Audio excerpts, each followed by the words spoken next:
The teachers voted yes. The school administrators. I mean, who's no? I'll tell you who's no. It's a shadowy group. They sent 11 million over from Arizona. Who are they? Idiots. We don't. Well, that's one possibility. They're ashamed of themselves. That's why they conceal their identity. That 11 million. Now the others we know. By the way, it's not a lot of people. I don't know. It's a couple of dozen people who have a hell of a lot of money, and they're the ones who are against all of you, all the teachers, all the leaders of schools and universities across California. It's just a small group. They just happen to have a lot of money. I don't know. They got 40 million plus more than that. There's only a handful of them, and we're arrayed against that. And we have on our side teachers, faculty association, and all of you. And by the way, we do have some billionaires on our side. We have some people who made an enormous amount of money, and they think they should give back and they should invest by getting some higher taxes on a temporary basis. Here's the other point. 98% of the people who are going to vote next Tuesday will not pay a penny in the income tax. In order to qualify to pay the tax as a husband and wife, and usually people file a joint filing, that's 80% of the income tax, you have to make at least $500,000 before you pay your first penny. And now most people who make $500,000 can find at least $50,000 in deductions, so you actually have to make $550,000.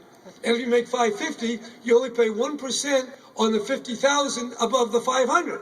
And 1% of $50,000 is $500,000. And then you deduct it on your federal, and it's about $350, and you just made $550,000. I think you can pay for it. Get it? It's arithmetic. It's simple. And these shadowy figures and the no on 30 people, they want to make it feel like you're all going to pay all this big money. I mean, the fact is, even the big people who are going to pay the big money, it's a tiny fraction of their overall wealth. Now, for everybody else, it's a quarter of a cent. So if you buy a $4 sandwich, you can find one, it'll be a penny more. That to me seems reasonable, given the magnificent schooling, given what we have to look forward to. So, look, this is a close campaign. The people on the other side will stop at nothing, because it's not even about their money.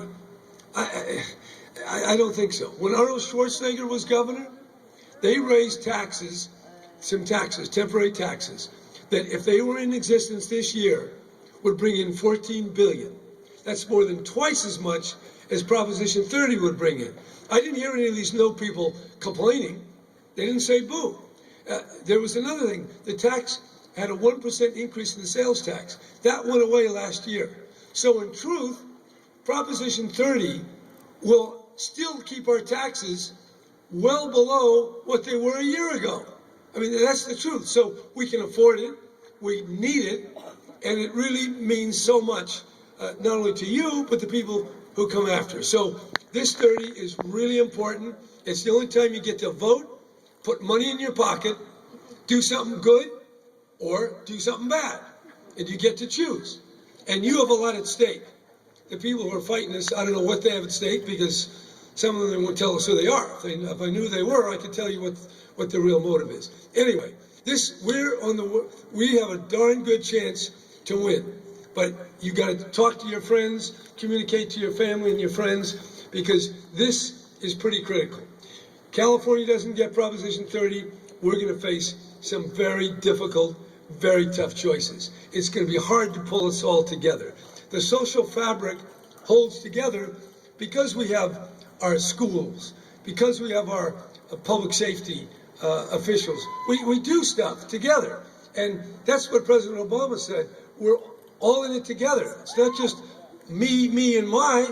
And this tax is about all of us. It's about we together. This school got built by people who had big thinking, big ideas.